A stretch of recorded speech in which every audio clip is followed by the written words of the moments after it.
ఓం శ్రీ మాత్రే నమః. ఇప్పుడు తెలియజేసే అంశము, మన కుటుంబంలో వ్యతిరేకత అనేది ఏర్పడ్డ లేదా శత్రువులు అనేవాళ్ళు ఎక్కువ మంది ఉన్నారు అని అనిపించిన చిన్న చిన్న పరిహారాలు అనేది చేసుకుంటే చాలు నాన్న. డెఫినెట్గా కుటుంబ సభ్యుల మధ్య సఖ్యత అనేది పెరుగుతుంది. అలాగే శత్రువులు కూడా మిత్రులుగా మారే అవకాశం ఎక్కువగా ఉంటుంది.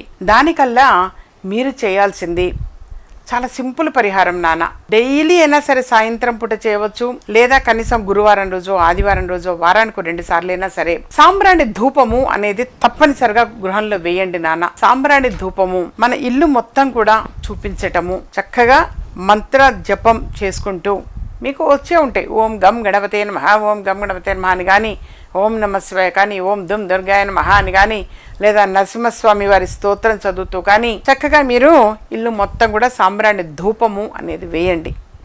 వేస్తూ ఉంటే యథార్థంగా నాన్న మీకు ఆ డిఫరెన్స్ అనేది తెలుస్తుంది. అంటే జనరల్గా దిష్టి తగలడం వల్ల కూడా ఇలా జరుగుతుంటుంది. దిష్టి తగలడం, అబ్బో ఆ కుటుంబ సభ్యులందరూ భలే సఖ్యతగా ఉన్నారు, చాలా బాగుంటారు, మన ఇళ్లలో ఎప్పుడు పోట్లాడుకుంటుంటాము, వాళ్ళ ఇళ్లలో ఎప్పుడు అలా ఉండవా అనుకుంటూ ఉంటారు. అలాంటి నరదృష్టి, నరఘోష, ఏడుపు ఇవన్నీ తొలగిపోతాయి. అలాగే శత్రువులు అనేవాళ్ళు కూడా మిత్రులుగా మారే అవకాశం ఆ ఇంటికి ఏర్పడుతుంది, ఆ గృహానికి కూడా ఉంటుంది నాన్న. గృహానికి కూడా నేను ఎప్పుడు చెప్తుంటాను చూడండి, సహజంగా మత్స్యయంత్రము అనేది ఒకటి తీసుకొని వెళ్ళి మన ఆఫీసులో నేను అందిస్తాను, మత్స్యయంత్రం అనేది ఇస్తాను, అది తీసుకెళ్ళి పెట్టండి అని చెప్పేసి చెప్తుంటా.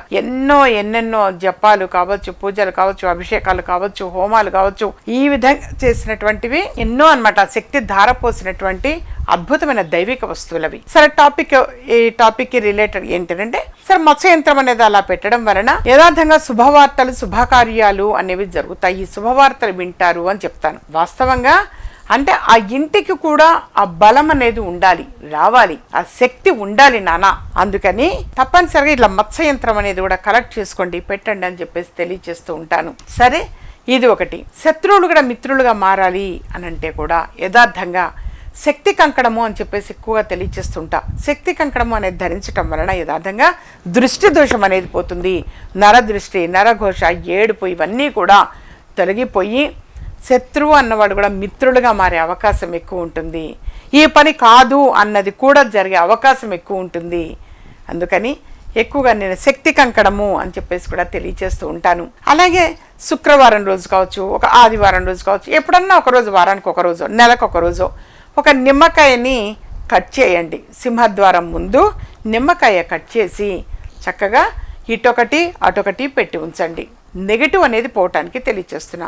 ఈ కుడి చేతిలో ఉన్న చెక్క ఎడమ వైపుకి, ఎడమ చేతిలో ఉన్న చెక్క కుడి వైపుకి పెట్టాలి. ఇప్పుడైనా సరే నిమ్మకాయ కట్ చేశాక సింహద్వారానికి ఇటొకటి అటొకటి పెట్టమన్నారు అని అంటే ఇలా పెట్టకూడదు. ఈ కుడి చేతిలో ఉన్నది ఎడమ వైపు సింహద్వారం ముందు, ఈ ఎడమ చేతిలో ఉన్నది కుడి వైపు సింహద్వారం ముందు, కుడివైపు సింహద్వారం ముందు పెట్టాలి. పెట్టి పసుపు కుంకుమ వేయటము చాలా మంచిది.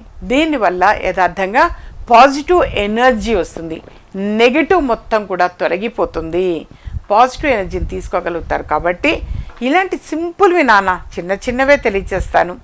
అవి చక్కగా మీరు అవి ఆచరించండి. అద్భుతమైన ఫలితాలు అనేది తొందరగా పొందగలుగుతారు.